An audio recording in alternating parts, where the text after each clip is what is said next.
Let's discuss cell phones a little bit. Like I said before, so many people have them, and they're all kept on our body. They're always on, it seems like.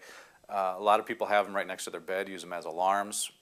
Is there safety risks in using Absolutely. I mean, if everyone would read the fine print with any cellular phone, it's going to tell you that you need to have it a centimeter or 7/8 of an inch away from the body. In other words, the manufacturers don't want you to touch it.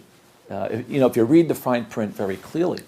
And the problem is when it's on the body, you're getting radiation because the cell phone could be looking for a signal, and it's something that people need to be privy about because it's so simple. I mean, when I carry a cell phone on me, I don't have one now, but I'll put it in a sport jacket. It's away from my body, and I put it in airplane mode.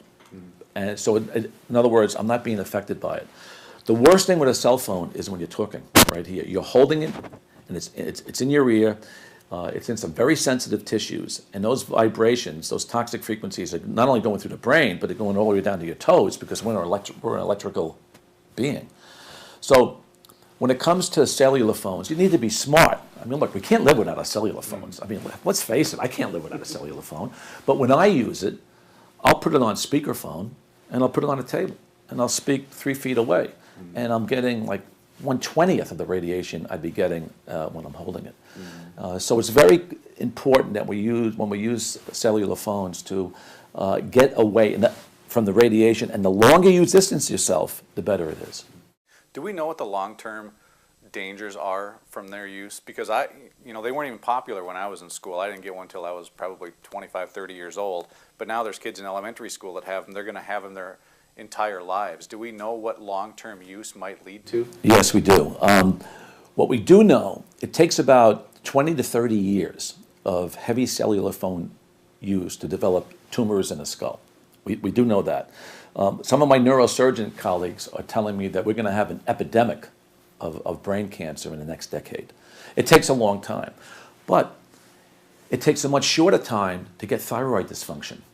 For example, when the cordless phones first came out, and when I purchased one because I was a doctor on call all the time, I developed what we call Hashimoto's thyroiditis, which is inflammation of the thyroid gland. And I didn't know about it back then, but when I was on those earlier cordless phones, I was on here, then I had thyroid dysfunction. I couldn't understand it. I couldn't understand why I would have inflammation of the thyroid.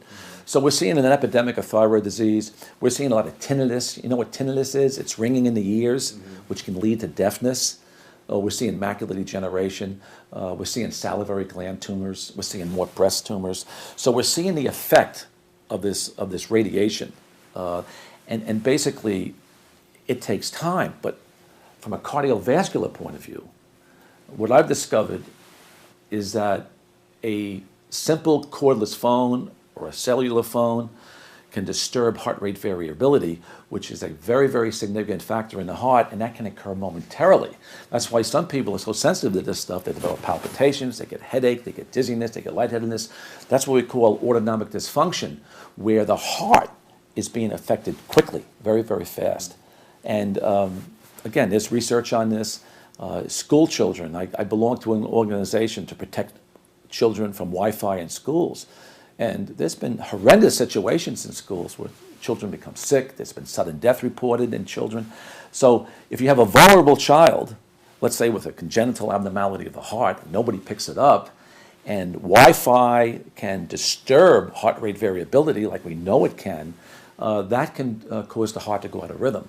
So when it comes to brain tumors, decades. When it comes to heart and a vulnerable person, it could be seconds or minutes. And then there's a wide range of tissues in between. The sensitive tissues would be thyroid, retina of the eye, salivary gland. So it depends, again, on the tissue in the body. It depends on the heat source of the phone. Some people will tell me, I hold the cell phone and my head is hot, my ear is hot, my hand, that's dangerous. Now you're putting in thermal energy in addition to the radio frequency, which is very disturbing to our cells of the body. You mentioned vulnerable people that could be affected more by these frequencies. How do you know, especially if you have a child, that they might fit into that category as someone that's vulnerable to these? You don't know if you have a vulnerable person. But here's the deal. We're seeing ADD, ADHD. We're seeing autistic spectrum disorder that is so common. When I was born in 1946, I had maybe 5 vaccinations. There were maybe 50 million cars putting out emissions. Now today, when a child's growing up, they have all this computer stuff, the computerized age. They're being injected with maybe 45 vaccines. There's a gazillion cars putting out emissions and putting out toxins. We've got chemicals, we've got phthalates. I mean, the environment is very toxic, and it's no wonder why we have so many kids on the spectrum. I mean, back in the day when I was a kid, it was 1 in 10,000. Now it's 1 in 55 males, I think, and maybe 1 in 83 females.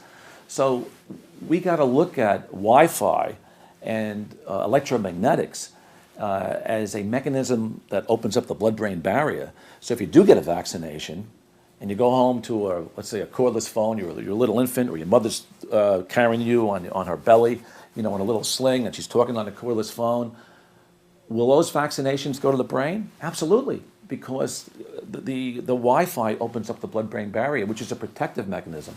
So it's my belief that the reason why we have so many compromised children in the world, it's a combination of the environment, but also these unseen frequencies that we can't taste, smell, or feel, but they're hurting the human body.